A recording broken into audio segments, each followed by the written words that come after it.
Hello, my name is Caroline Kennedy. Today I'm joined with Hannah Klein and Meredith Roberts. We are graduate dietitian students here at UB, and today we will be discussing From Cart to Clinic, Navigating Nutritious Choices in the Grocery Store.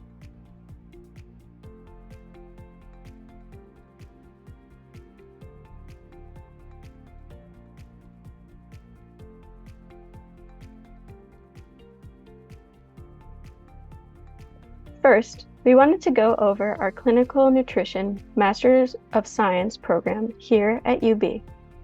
This is a 2-year master's program that includes classes as well as supervised experience in clinical care, community services, management, and research. After we complete this program, we will be eligible for the National Registration Examination for Dietitians. Registered Dietitian Nutritionists, or RDNs, are nutrition professionals that can be found working in hospitals, long-term care, schools, grocery stores, private practices, with sports teams, and within the community. Nutritionists are not dietitians, but all dietitians are nutritionists. Before we start, please take a moment to complete the pre-test. Either scan the QR code on the screen or on the sheet on your table. This will help to gauge your learning after our presentation. So when it comes to grocery shopping, the best thing to know is where there are reliable sources for finding food. Today we included a list of grocery stores around the city of Buffalo. It is important to note that cities may have less access to big box grocery stores compared to the surrounding suburbs. Some of the grocery stores in the area could be considered as more affordable and more accessible for those within the city.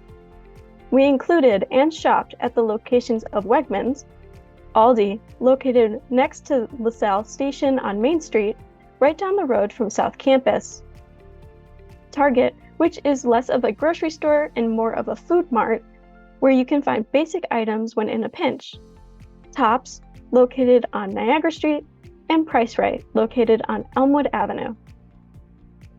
We also included a map of the locations listed in the slide above to help with gauging the proximity of the grocery stores around the city. Now, let's jump into the sections of the grocery store. The produce section is where you'll find fresh fruits and vegetables. As you can see in the pictures, this is a fully stocked Target produce section. When in the produce section, it is important to remember these tips. Look for in-season fruits and vegetables for reduced cost, peak flavor, and high nutrients of the food items.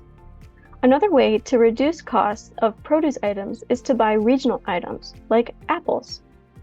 We want you and your patients to know that it is easy to reduce food waste by buying less than what you think you need, such as instead of buying multiple fruits per week, only buy one kind. This could be like buying a bag of oranges instead of multiple packages of berries. If you are still craving produce that may not be in season or more expensive than you thought, try the frozen or canned sections. Frozen fruits and vegetables are frozen at peak ripeness and most nutritious. As a rule of thumb, the recommended amount of fruit per day is 2 cups. Usually 1 small fruit counts as 1 cup. And around 2.5 cups of vegetables is recommended. Organic produce does not need to be your only option at the grocery store. Oftentimes, these products are higher cost than our non-organic produce. Non-organic produce is just as healthy and nutritious, but at a lower cost. The main message to our patients is just to eat enough fruits and vegetables in their diet in the first place, disregarding organic versus non-organic. And with this, we suggest eating the rainbow. This means getting all of the colors of the rainbow through your produce, such as tomatoes, oranges, yellow bell peppers, broccoli, blueberries, and red cabbage, just to name a few. We want you and your patients to know that produce is full of fiber, which is found in the skin of fruits and vegetables, vitamins, minerals, and antioxidants, which are great for the maintenance of their health. Keep these produce items on your shelf. Potatoes, onions, broccolis, and apples. Now let me pass it on to Hannah in the frozen section. Hi everybody, let's go over some tips to help you make some good choices when choosing from the frozen food section. Keep these items in your freezer to help make some healthy choices. For fruits and vegetables, it's important to remember that they are frozen at the peak of ripeness and are just as nutritious as fresh fruits and vegetables. They are a good thing to keep in your freezer, they are very convenient, and they are offering just as much vitamins and minerals as fresh fruits and vegetables, and they last longer. You want to make sure when you are choosing frozen fruits and vegetables that on the contents it only lists the fruits and vegetables that it is meant to contain. This can help prevent from choosing items that have added ingredients that you might not want, added salt, added sugar. When you make sure that it's only the fruit and vegetable listed on the ingredient list, you are getting only that fruit and vegetable, and you can season them or add whatever you would like to them. For beef, poultry, fish, and meat alternatives, a couple of tips to remember is to look for items that have less than 3 grams of saturated fat per serving. Make sure you choose lean meat options. So some things you could look for are 90-10 beef, so just leaner options, or you could use ground turkey or ground chicken as a lean protein source. Choose fish. It is very convenient to have fish in the freezer section and can often be less expensive than buying it fresh. Frozen meats are very affordable and just as nutritious. Ready-to-eat meals, you want to make sure that when you are buying ready-made meals that you aim for balance, meaning that when you choose your meal, you want to make sure that it includes a starch, a protein, and a fat. Look for a meal that has greater than 15 grams of protein. That's going to help you meet your protein needs for the day and help keep you fuller for longer. 4 grams of fiber, and then keeping less than 600 milligrams of sodium. So if you look at the mango teriyaki grain bowl, you can see that it's 290 calories. It has less than 3 grams of saturated fat, like we mentioned before. It only has 1 gram. It has 16 grams of protein, so we are hitting that over 15 grams of protein mark. For sodium, it's 520 milligrams, so less than 600. For the Hungry Man meal, you can see that it is 780 calories. It has 7 grams of saturated fat, so it goes over the 3 grams of recommended saturated fat. It does have 26 grams of protein, so it does meet the protein recommendation, and it has 1,120 milligrams of sodium. So it goes over in all areas, including protein. That's the only thing that is better to go over on is protein. Hi, I'm going to be going over the dairy section. So overall, the dairy group provides sources of calcium, potassium, and vitamin D. A few examples of dairy products are milk, yogurt, and also fortified dairy products such as orange juice, which may have added vitamin D or calcium. Fortification increases the content of one or more micronutrients in foods to provide the nutritional quality of foods and provide a public health benefit with minimal risk. Not every American incorporates dairy into their diet. There are other options for those who do not eat or drink dairy products. Below, I created a small table that reviews some of the most common types of plant-based milks. So we have oat milk, almond milk, cashew milk, soy milk compared to the whole cow's milk over here. If you are working with a patient who wants to get an adequate amount of protein in their diet and maybe strays away from regular milk, you might want to recommend soy milk. However, if this patient is also vitamin D deficient, you might want to recommend that they also consume a different milk with a higher amount of vitamin D added. On the top right of the slide, we also have a small picture of a couple different types of milk. As you can see, milks with the blue caps indicate those are skim milk. Top right is a 1% milk and will have a green cap. Bottom right is whole milk and has a red cap. Bottom left is 2% and has a purple cap. That can be an easy way for patients to identify which type of milk they're grabbing. The cost of organic milk is around 50% more compared to non-organic milk. Researching the quality of organic milk is not as extensive compared to non-organic milk due to the decreased consumption of whole milk. Trends in recent studies suggest that organic milk may have more vitamins and an increased ratio of omega-3 acids compared to omega-6s. However, this can also be attributed to how the cattle were raised. More research should be conducted to provide whether evidence favors either one's product. Yogurt can be sold in low-fat or full-fat varieties. Another variation of yogurt is Greek yogurt, which is more concentrated compared to the strained variety of regular yogurt. Eliminating the whey and other liquids, the increased straining helps make the overall product thicker and tangier. Greek yogurt on average contains about twice the amount of protein, less sugar and calcium, and carbohydrates compared to regular yogurt. And finally, comparing margarine and butter. Margarine is a blend of oils that are mostly unsaturated fat, where butter is made from cream or milk-based products. Depending on the oil and the recipe, these margarines may have different amounts of saturated fat, salt, and vitamins. Whole eggs are a good source of healthy fats, protein, and essential nutrients such as vitamin D. If you're looking to reduce the calories, egg eaters might be a suitable option in your diet. However, if you are seeking other benefits to your health, whole eggs could be preferable. For patients who are lactose intolerant, they might want to opt for lactated milk, other natural cheeses, and Greek yogurt. This concludes the dairy section. Next, we're going to get into the pantry, starting with the canned food products. Canned items are known to be cost-effective and convenient. When shopping for canned items, it is important to follow these tips. We want you and your patients to know to look for canned fruits in 100% juice. This is significantly lower in sugar than when packed in syrups. When looking for canned vegetables, try to look for items that are lower in sodium. This is anything that is 140 milligrams and less of sodium per serving. If unable to find low sodium or no salt added canned vegetables, you can always rinse and drain the vegetables to help reduce the sodium. Canned meats or proteins are a convenient way to add in protein to your meals for a lower cost than when using fresh meats and seafood.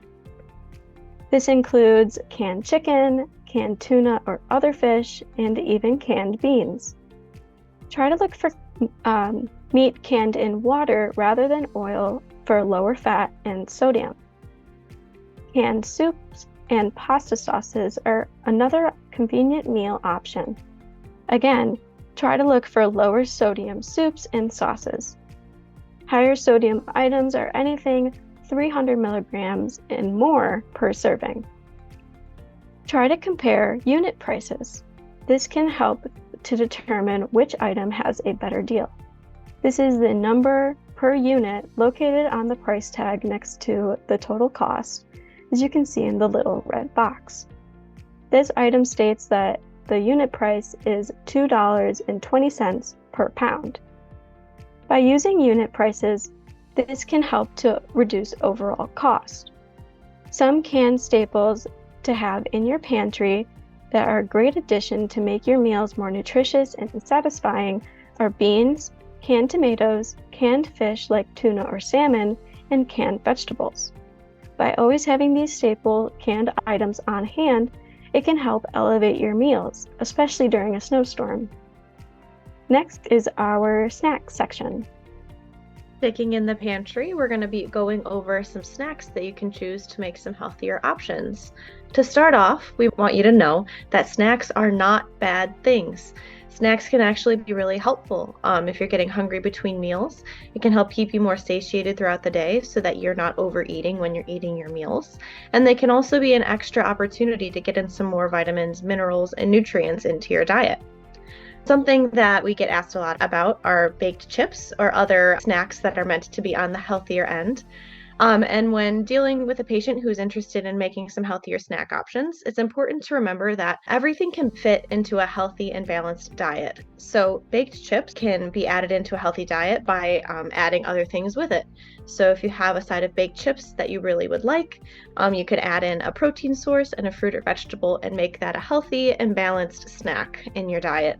So it's not to say that you have to cut out all the foods that you like, but baked chips could be an option to help cut out some fat. It's also also important to remember with snacks to choose high fiber and lower sodium and sugar options. So a high fiber option is going to help you stay fuller for longer, and it's going to aid in healthy digestion. Keeping your sodium in check is very important, especially when you're working with certain patient populations that may need to monitor sodium. Encouraging patients and yourself to know sodium content of foods can be very helpful. So keeping less than 600 milligrams of sodium per snack and trying to aim for less than 12 grams of sugar. So like I said before, if you really are craving some chips, you can have some chips, but make sure that you add a starch and a fat with it. So you could have some nuts, a handful of nuts for some healthy fats, and your potato chip would act as a starch, and you could add a cheese stick or some Greek yogurt to help add a protein source. By making your meals like this, you're going to help yourself stay fuller for a lot longer, and you're also adding in some key nutrients into your diet with every opportunity that you have. Keep these things on your shelf to make it easier to grab healthier snacks when you're in a pinch. Try to keep dried fruit, nuts, and seeds on your shelf. Dried fruit is a great starch. They're also delicious, a little bit sweeter than fresh fruit. And nuts and seeds are also great healthy sources of fat. And when bought in bulk, they can often be pretty affordable. Also, things like tortilla chips, we mentioned baked chips earlier. Everything in moderation can be very healthy, and tortilla chips are a great crunchy snack. Just remember to keep in mind the sodium content. And that concludes the snack section. All right, so discussing the grains and bread aisle, few common examples of grain products are pasta, rice, bread, and cereal. The grains group is divided into two kind of subtype groups, refined versus whole grains. Incorporating both into your diet can create a really well-balanced and varied diet. Refined grain products are processed through what's called milling, which changes the texture to a more fine texture and improves the shelf life of the product. Few examples of refined grains are white rice, corn grits, white bread, and white flour. Something that may be listed on grain products as well is the word enriched, where micronutrients such as folic acid, iron, thiamine have been added back into the product. Whole grains should make up a portion of your diet, but it's okay if they don't make up most of your diet. Few examples are oatmeal and brown rice, or foods that are made with 100% of whole grains. Eating the recommended intake of whole grains can help reduce your risk for developing a cardiovascular disease. USDA daily allowance for fiber for women is 25 grams per day, and for men it's 38 grams per day. When grocery shopping, there are different varieties of pastas that patients can choose from, such as regular, whole wheat, chickpea, and even lentil pasta. Patient can choose which option fits their needs and their lifestyle the best. Other options may have a higher fiber content that a patient can explore if they want to increase their fiber intake per day. When working with a patient who has diabetes, exploring other pasta variations could be potential for incorporating that into their diet. On the right side of this slide, I have an example of what reading a label for a whole wheat bread product might look like. If you are working with a patient who wants to increase their fiber intake, you can advise patients on picking a bread that has more than 3 grams of fiber and is lower in sugar and sodium. This example contains 3 grams of fiber, 4 grams of protein, and also is a product that's lower in sugar and added salt. Fiber and protein will help digest this product slower and keep the patient's blood glucose from spiking too high and from crashing too low. When opting for breads products, you want to aim for products that have more than 3 grams of fiber per their serving size. Cereal is another common staple product in Americans' diet, and looking for cereal options, you might want to incorporate cereal that has less than 5 grams of sugar per serving and more than 5 grams of fiber. That concludes our grain section. All right, guys, when you're taking a look at certain food products, there might be a lot of things listed on the front of the product. However, there are a few key elements that you can spot when you're looking to follow maybe a certain diet or just look for a certain label on a product. If something says that it's unsalted or salt-free, it doesn't necessarily mean that it's a low-sodium product. You want to look for labels that say no added salt or low sodium or heart healthy. Or instead of looking for those labels, you can look for the American Heart Association's certified heart with a little white check going through it. That can indicate to you that it's a heart healthy or certified product by the American Heart Association. You might also see some of these other labels that are listed on the slide. There's also a USDA organic label that indicates that the USDA verified that this product is indeed organic. In the middle, you'll also see the kosher sign with the K, indicates that this product is also kosher friendly. You can also look for products that say whole grain, just letting you know that the product does contain whole grains and it is certified. As well as in the bottom right of this slide, there's the certified gluten-free signal. That means it's gluten-free and people with a gluten allergy or celiac disease are safe to eat the product. Now we're going to go over some food pantries and resources in Buffalo, New York. These are places that you could recommend to your patients to help them get food if they have issues with food access. So there's Buffalo River Food Pantry on Republic Street in Buffalo. There's Catholic Charities South Buffalo Food Pantry on Tift Street. City Mission Society on East Tupper. Evergreen Health Services on South Elmwood Ave. Hispanics United of Buffalo on Virginia Street. Network of Religious Communities on Delaware Ave, as well as St. Vincent de Paul Dining Room. They have to-go meals only. We have also included a map of where all these places are located. We also included a City of Buffalo food pantry list and a Feed More Pantry Finder. You could scan both of these and it'll bring up resources for food pantries in Buffalo as well as food pantries from the Feed More Pantry Finder. Now we're going to be discussing WIC and SNAP with Meredith. All right, so we all play a part in this. So SNAP, also known as the Supplemental Nutrition Assistance Program, is based on a family's income level and expenses. And through this, they can qualify to get supplemental nutrition aid to help them every month. To qualify, you have to be at 130% of the poverty line. For example, a family of 3, their upper limit is $2,072 per month that they earn after expenses are deducted, a yearly total of $32,328 to qualify. You can get a variety of nutritious products, women and infants and children, also known as WIC. This is another supplemental nutrition program that people can qualify and be eligible for. Covers 100% to 180% of the federal poverty line. You can automatically qualify if you receive SNAP Ed, so the Supplemental Nutrition Assistance Program, or are on Medicaid. This includes nutrition counseling, breastfeeding support, nutritious foods, and referrals for other services. There are different packages that different patients can qualify for. For example, if they are breastfeeding, have children 2 and under the age of 5 as well. What we really want you to know at the end of this presentation is to remember that in-season food is affordable and nutritious. Low-sodium canned items are less than 140 milligrams per serving. Frozen fruits and vegetables are awesome. They are just as healthy as fresh fruits and vegetables. Label reading is important for sodium, sugar, and fat of frozen meals. Balance of starch, protein, and fat for satiety and health when it comes to meals and snacks. And refer to a dietitian. We spend time interpreting and goal setting with our patients. Dietitians are very knowledgeable and can help patients in many ways, and we appreciate working interprofessionally with the medical team. Thank you very much. Please take a minute to go ahead and scan the QR code either on the screen or on your table to complete our post-test.